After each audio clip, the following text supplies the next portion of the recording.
Hello everyone, today I, Raghav, along with Ruchika, Devanshi and Vanita will be presenting the Enron scandal. Enron was formed in 1985 by merging Houston Natural Gas Company and Internorth Incorporated. Kenneth Lay became Enron CEO and chairman. Following the merger, Enron was branded as an energy trader and supplier.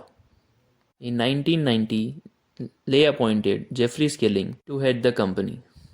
Enron at one point valued $70 billion, which used to be the seventh largest corporation in the US. At Enron's peak, its share was priced at $90.75.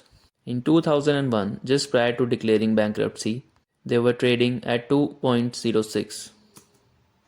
Many people wondered how such a powerful business disintegrated almost overnight. In 2001, Enron started crumbling under its own weight. Instead of making changes or coming clean, the company used mark-to-market accounting to hide its losses. Under this method, a company can record its assets on a company's balance sheet at their fair market value instead of the book value. Profits could also be projected as projections rather than their actual numbers. For example, Enron would build a power plant and record the projected profits immediately in its books, even if the profit had not yet been made. But if the plant's value was less than what was predicted, Enron would transfer it into an off-the-record corporation. The loss went unreported. Now, further continuing, the company used special purpose entities, also known as special purpose vehicles, to hide its losses. Then the existence of SPEs was hidden from the investors, although they were capitalized entirely from Enron stock.